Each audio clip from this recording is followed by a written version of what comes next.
축산, 검협전.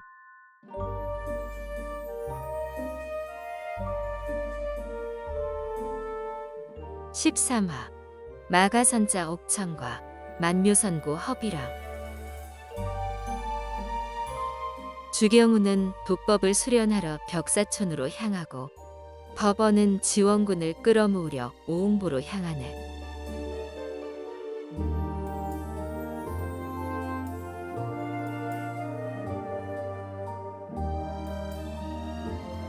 한편 지통은 유덕과 모태의 상태가 허전될 기미가 보이지 않으니 어찌해야 좋을지 막막하기만 하였다. 특히 유덕은 신음만 이어갈 뿐 정신을 차리지 못했다. 이때 요일이 와서 희소식을 전했다. 느닷없이 대전에 나타난 도사님이 오대산에서 왔다며 사부님과 모태 사숙을 찾고 계십니다. 한달음에 달려가 보니 모태의 스승, 법원이었다. 지통은 반가운 마음에 넙죽 절을 올렸다. 붉은 승려복 차림에 쇠붙이로 만든 선장을 쥐고선 법원은 작고 뚱뚱한 데다 생김새도 흉악했다. 법원은 가장 먼저 모태의 안부부터 물었다. 지통은 모태가 복수한다며 주순을 찾으러 다니고 숲에서 정체불명의 고수에게 희롱당하고 서장파 유덕이 자운사를 도우러 오고 지난밤 유덕과 모태가 두작에게 암계에 당한 일 등을 상세히 전했다. 법원이 대노하여 지통을 따라 당장 모태에게 달려갔다. 그는 왼팔을 잃은 채 사경을 헤매는 모태를 보고 영겁후 한숨을 내쉬다가 지통에게 얼른 물을 떠오라 하였다. 먼저 유덕과 모태에게 단약을 먹이고 또 다른 단약을 물에 개어 상처에 발라주었다. 마침 눈을 뜬 모태가 법원을 알아보고 일어나 스승에게 예를 갖추려 하였다. 상처가 깊으니 그리하지 않아도 된다. 모태는 극심한 통증이 밀려오자 예의 차리기를 포기했다. 그러고는 통 안에 눈물을 흘리며 그간의 사연을 고하며 복수를 청했다. 이 일은 너 하나만의 문제가 아니다. 복수는 당연한 것이니 더 이상 말할 필요 없다. 쥐통 당장 잘려나간 모태팔은 어디 있나? 일단 불당 재단에 올려두었습니다. 모두가 상심할까봐 일부러 보여주지 않았습니다. 잃어버리지 않았다면 방법이 있으니 어서 가져오게. 잘 보관해야 하네. 불구가 되어 망연자실했던 모태는 눈이 번쩍 뜨였다. 사부님의 신통한 법술로 제 팔을 다시 붙일 수 있는 겁니까? 내가 그런 대단한 신통력이 어디 있느냐? 북해 무정도 함공의 영옥고라면 가능할 것이다. 만년속단으로 만들어 부러진 뼈를 이어주고 세살을 돋게 하지. 그래도 날이 차서 다행이구나. 여름이라 살이 썩으면 영옥고가 있은들 아무 소용 없을 테니 말이다. 피를 먹게 하고 근육을 보강해주는 아미파의 고본단이 있으면 좋으련만. 나중에 영옥고로 팔을 다시 잇더라도 외양만 멀쩡하지. 전처럼 쓰긴 어려울 것이다. 사숙, 당장 서신을 써주시면 제가 바로 다녀오겠습니다. 하루라도 빨리 치료해야 하지 않겠습니까? 그게 어디 쉬운 일인 줄 아느냐? 무정도는 사방 3,000리가 약수에 둘러싸여 새조차 날아들기 힘든 섬이고 함공은 아주 범상치 않은 기인이라 속세의 인연을 완전히 끊고 외부인을 절대 만나지 않는 것으로 유명하지. 내가 가도 힘들 것이야. 그렇다면 가망이 없는 것입니까? 방법이 전혀 없지는 않지. 함공이 평생 거둔 제자는 영희수와 장비신마 정원규 단 두 사람뿐이다. 정파의 길을 걷는 영희수는 북해 빙원 영산에서 사부의 가르침대로 수련에만 집중하고 세상 일에는 관심이 없었다. 그와 달리 정원규는 뛰어난 실력으로 유명세를 떨쳤지만 악독한 성품 때문에 함공에게 인정받지 못했다. 10여 년 전 자초지종은 알 수 없으나 스승과 제자 사이에 문제가 생겨 함공이 비검으로 정원규의 목을 치려 했다. 영희수가 미리 눈치채고 정원규에게 도망가라고 귀띔하고 사부에게 따로 용서를 구했다. 함공은 영희수를 크게 꾸짖고 면벽 3년의 벌을 내렸다. 그 후 정원규는 이리저리 떠돌다가 운남 백만산 적신동에 오독천왕 열패다 문화에 들어갔다. 지금은 오독천왕의 명으로 공동산에 머물며 운남, 귀주, 섬서, 사천 일대에서 인재를 물색하고 있다. 정원규는 나와 뜻이 잘 통하는 사람이지. 예전에 도망칠 때 함공의 영약을 많이 훔쳐 나왔다고 하니 내가 직접 가서 도움을 청해 보겠네. 최근 아미파 놈들이 하나둘 성도에 모이고 있어 조만간 일이 벌어질 것 같습니다. 도움을 청하려 사방으로 제자들을 보냈는데 아직 소식이 없습니다. 유 사형과 오도우가 아직 이 모양인데 사숙마저 안 계시면 어찌합니까? 어허, 그동안 수련을 헛했구나. 그 정도도 파악하지 못해서야 자네 사조의 영광을 되찾을 수 있겠는가? 생각해보게. 아미파의 실력자가 그렇게 많은데 겨우 몇 명 모여서 경거망동하겠나? 이번 일은 여러 문파가 제자를 물색하는 일을 구실 삼아 큰 분란을 일으키려는 속셈이 분명해. 50년 전 아미투검도 마찬가지였어.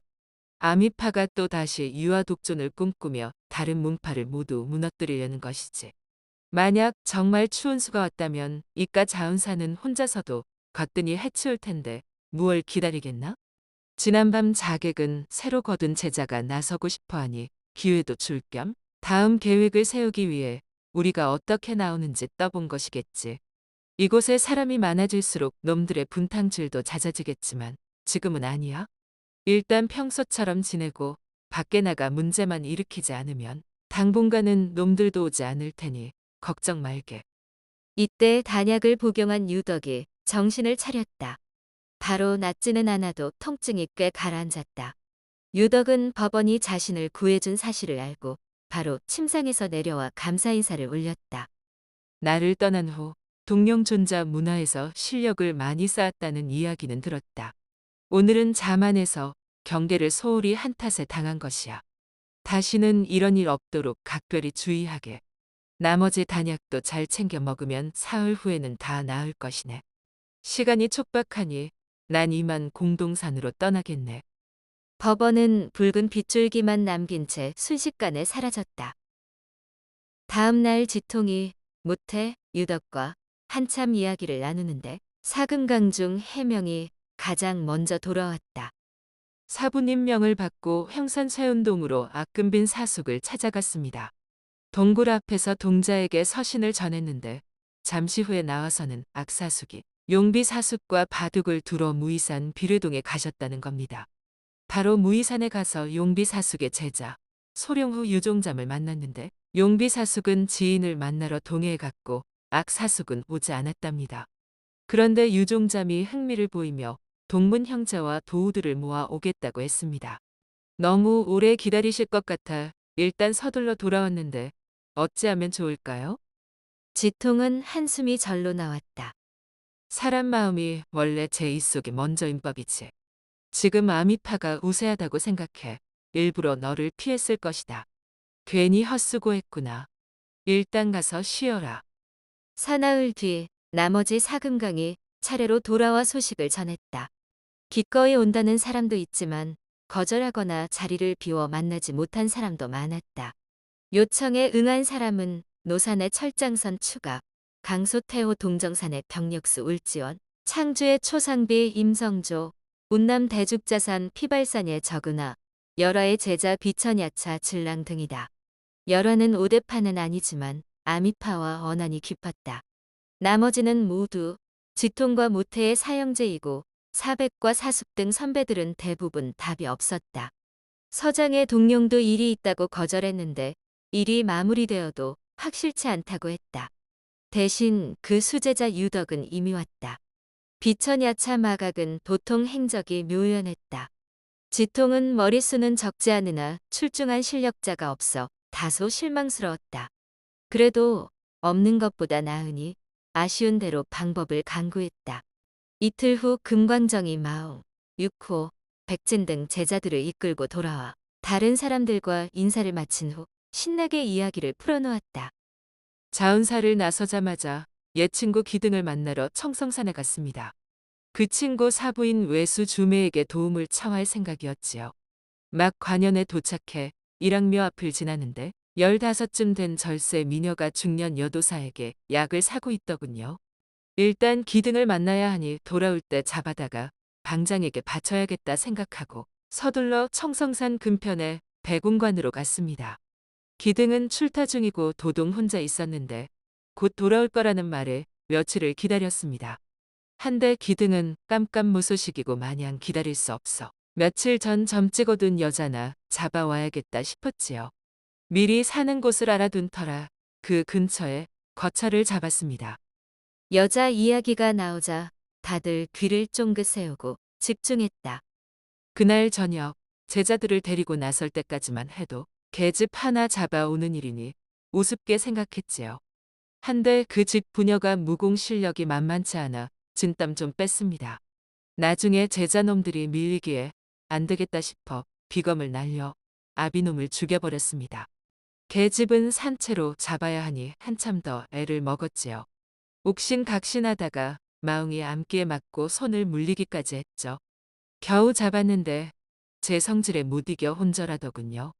여자는 이불에 싸고 마웅을 둘러엎은 채 서둘러 마을을 빠져나왔습니다. 한 10리쯤 갔나? 갑자기 일학묘 앞에서 약을 팔던 여도사가 길을 가로막고 여자를 내놓으라더군요. 급한 마음에 빨리 처리하려고 비검을 날렸는데 더 큰 화를 불러올지 어찌 알았겠습니까? 여도사가 차갑게 웃으며 가볍게 손을 흔들자 금빛 검광이 휙 날아와 비검을 쳐냈습니다.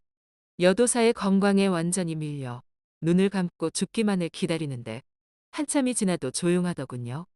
가만히 눈을 떠보니 여도사가 우리 일행을 털끝 하나 건드리지 않고 여자만 데리고 조용히 사라진 겁니다. 여도사가 살생을 원치 않아 그랬던 것 같습니다. 그래서 미녀는 결국 뺏긴 것이요? 예, 밤새 공을 들인 미녀를 뺏겨 억울했지만 어쩌겠습니까? 그런데 성도로 돌아오는 길에 마각도장을 만나 여도사 얘기를 했더니 황산 오음보의 만묘선고 허비랑이라고 하더군요. 허비랑이 누굽니까? 오대파 최고의 실력자로 손꼽히는 영웅이지 않습니까? 알고 보니 황산에서 수련하는 이유가 아미파 동정을 살피기 위함이라더군요. 우리가 잡은 여자가 꽤 쓸만해 보여 목숨을 구해 은혜를 베푸는 척하며 제자로 삼으려는 것이 틀림없다고 했습니다. 우리가 살인 납치극을 벌인 덕분에 제자를 얻었으니 곧 모습을 드러낼 것이라더군요. 아직 본색을 감춘 채 아미파와 어울리고 있으니 꼭 비밀을 지키라고 했습니다. 우리 편에 이렇게 특출난 영웅이 있다니 정말 큰 복이 아니겠습니까? 이 이야기를 듣고 모두 크게 기뻐했다. 특히 유덕과 지통은 큰 시름을 던 표정이었다. 며칠 뒤 법원이 공동산에서 영옥고를 얻어왔으나 시간이 많이 흐른 탓에 약효가 더디었다.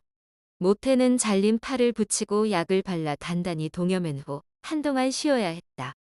해명이 모태를 데리고 오대산으로 떠난 후 법원이 사람들을 대전으로 불러 모았다. 이번 대결은 평소와 크게 다를 것이네. 적이 나타나도 절대 당황하지 말고 침착하게. 물론 적을 약 봐서도 안 되네. 아직은 때가 아니고 지원군도 다 도착하지 않았으니 일단 기다리게. 내가 몇 사람 더 데려올 터이니 그동안 절대 자운사 밖으로 나가지 말고 밤에는 돌아가며 보초를 서도록 하게. 만약 강한 상대가 나타나거든 유덕이 나서서 정식으로 나를 정해 대결하도록 하고 저번처럼 경솔하게 맞서다가 당하지 않도록 조심 또 조심하게. 법원이 신신당부하고 지원군을 찾으러 떠났다.